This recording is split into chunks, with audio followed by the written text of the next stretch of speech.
Hey fans, we're back. And this time we're talking crazy. Craziest NFL games, that is. But before we get to that, go ahead and subscribe so you can stay up to date on all of our content. Got it?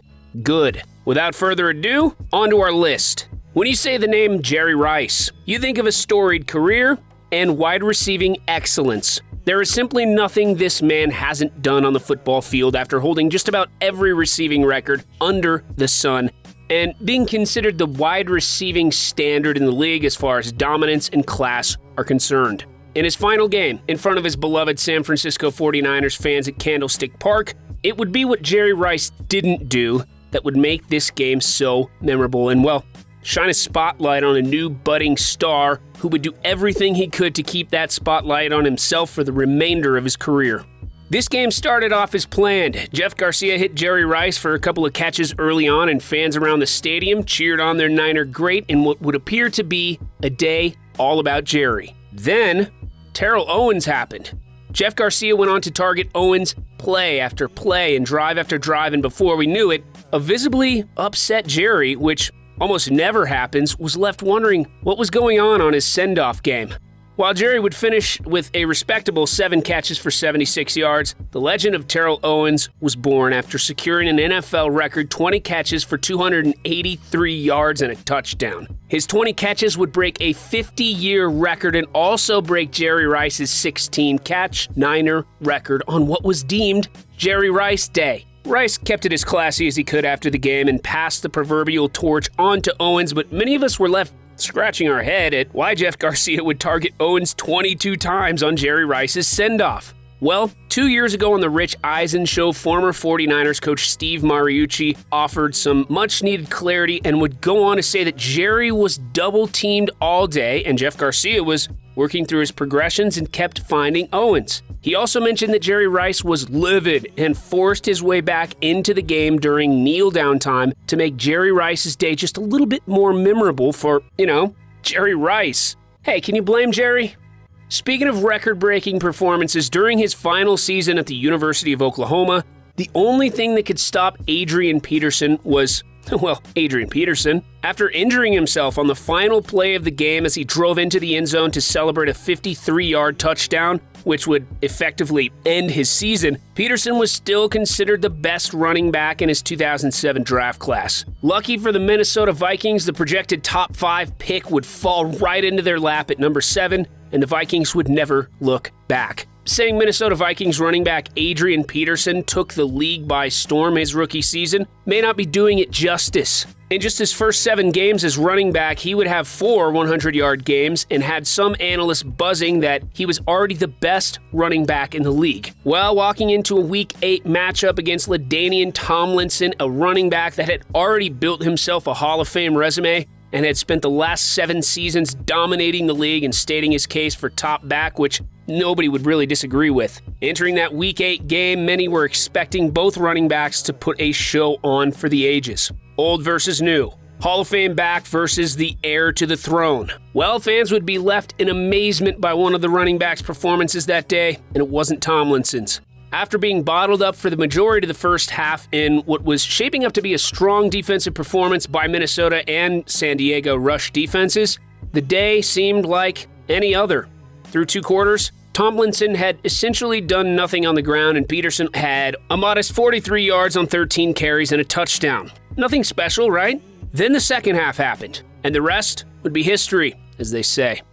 After scoring a 64-yard touchdown early in the third quarter, Adrian brought his rushing total up to a respectable 15 carries for 113 yards. But then, Peterson would continue to gash the Chargers' defense left and right and chip away at them with steady gain after steady gain, attacking them up the middle, busting runs outside, taking advantage of the holes the offensive line was opening for him, and oftentimes making something out of nothing with his trademark, violent, tackle-breaking rushing style. On this day, Adrian Peterson simply could not be denied. But as the game wore on, the idea of him approaching the rushing record didn't creep into people's minds until just under 8 minutes left in the fourth quarter, after he broke a 46-yard touchdown run by weaving through defenders and bursting up the sideline. Peterson would break another chunk gain on a 35-yard run late in the fourth quarter and leave him just 46 yards shy of the record, And if you ask Adrian Peterson, he thinks he should have gone for well over 300 yards on the day after being horse-collar tackled on that run with a lot of field in front of him.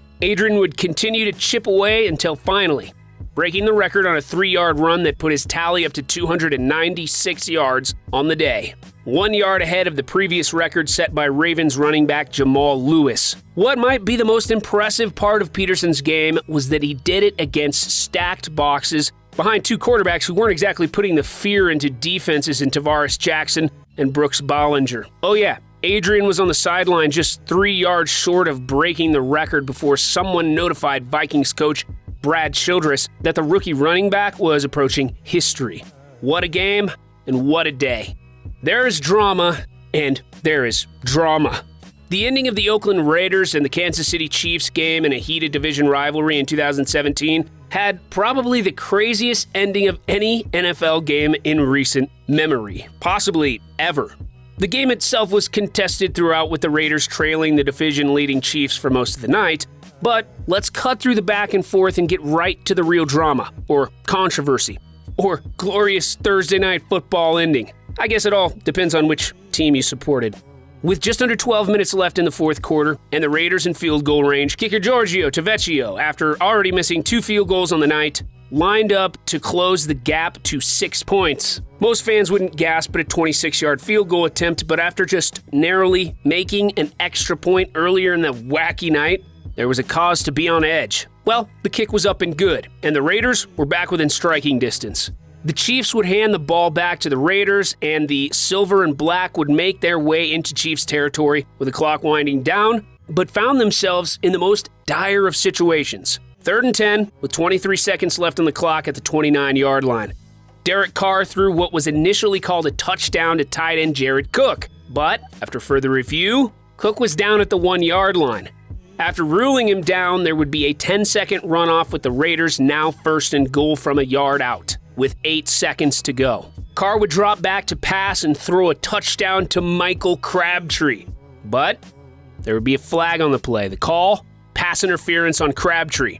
Now the Raiders would be pushed back to the 11-yard line with 3 seconds left. Carr would throw an incomplete pass with the game seemingly over and the Chiefs ready to celebrate. But there was a flag on the play. Holding on the defense. The Raiders would get the ball back for an untimed down with 0 seconds on the clock from 5 yards out, and Carr would throw it to Cordarrelle Patterson, who would catch the ball out of the back of the end zone. Game over. Finished. Finally. Done. No. There's a flag on the play. Holding defense. The Raiders would get another shot at the 3.5-yard line, where Carr would find Crabtree for a game-winning touchdown again. But this time, it would stick. Game over. If Tavecchio could make the extra point, the kick would go up and barely be good, and finally the Raiders would win. I told you there was drama, and it didn't end after the game, with many fans saying the game was fixed. Fixed or not, it was hard to believe how that game transpired. From dramatic endings to an unbelievable Super Bowl comeback by a familiar Super Bowl champion that was almost too good to be true, in the Tom Brady era we know one thing.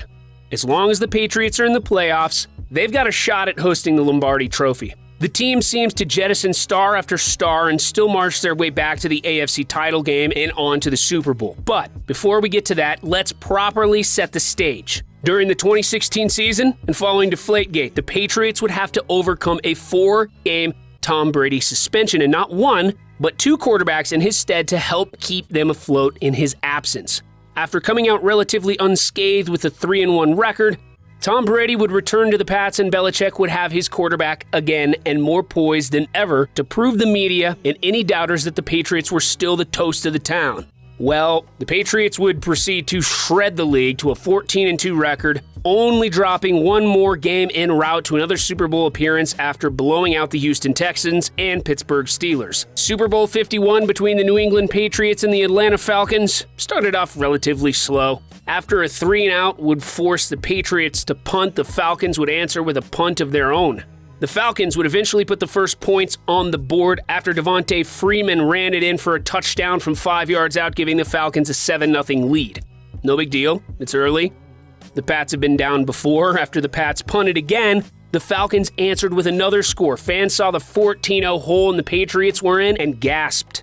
Just a little. I mean, it's Tom Brady and Bill Belichick, and it's only the second quarter. No big deal, right? As the Patriots were driving deep into Falcons territory to cut into their 14-point deficit, the alarms would begin to sound after Falcons quarterback Robert Alford would step in front of a pass meant for Danny Amendola and return that interception all the way back to the house for 82 yards. If you watched it live, you could sense the anxiety in the stadium and across living rooms worldwide. It wasn't that the Patriots looked incapable of scoring points. They actually moved the ball pretty well. It was all the self-inflicted wounds and the fact that the Falcons seemed to be firing on all cylinders on both sides of the ball that made the game seem like it was almost a foregone conclusion. The Pats would manage a 52-yard field goal to chip away at the 21-point deficit and bring the score to 21-3 at halftime. Not over, but not great if you're a Pats fan. If you were a Falcons fan at that halftime, you were eyeing that chilled champagne and getting ready to hand out the champagne glasses. The Pats came back out in the second half and punted after a 3-and-out, and the Falcons would cap an 85-yard drive with another touchdown, bringing the Patriots' horror show to 28-3, and at this point, a pin drop could be heard in NRG Stadium. But it's the Pats. It's Bill Belichick. The greatest coach of all time? It's freaking Tom Brady, man. The greatest quarterback of all time. It couldn't be over, could it? The Patriots would go on and cap their own long drive with a touchdown pass and bring it back to a 3-score deficit and go on to miss the extra point, making the mountain they had to climb in order to hoist the Lombardi Trophy that much higher. After a failed onside kick attempt, the Patriots would eventually get the ball back and settle for a field goal, bringing the score to 28-12 with 9:44 left on the clock. The Falcons would officially put the Patriots back in the game after Donta Hightower strip-sacked Matt Ryan with just over 8.5 to go, and Tom Brady would find Amendola for a 6-yard touchdown pass. 28-20 at this point. If you're a Falcons fan, you could almost feel your team snatching defeat from the jaws of victory, and that feeling would go on to feel closer to the inevitable truth as the Falcons would drive to the Pats' 22-yard line, only to take a 12-yard sack and knock themselves out of field goal range. After the punt, Brady would have the ball back in his hands with 3 minutes and 30 seconds to go, and go Tom did, after throwing another touchdown to James White and also converting the 2-point conversion attempt to Danny Amendola, 28-28. After the Falcons could do nothing with the ball, the game would go into overtime. And after winning the coin toss and holding all the momentum, the Pats would march down the field and end the Falcons' suffering with a 2-yard touchdown run by James White. Listen, the Falcons may have blown an inconceivable 25-point lead, but it was honestly the stuff Super Bowls are made of. All we can do as fans is ask for a great game, and both sides delivered. It's hard not to feel sorry for Matt Ryan, though, who was notably shaken by the defeat, and rightfully so. Ouch. Well, there you have it. Crazy times, right? Were there any games you thought we missed, or which one of these games was your favorite to watch? Where were you? Who were you watching it with? Let us know down in the comments your thoughts, and thank you so much for watching. Remember to tap that subscribe button and give us a thumbs up so you don't miss any more of our videos, all things football. Until next time, so long.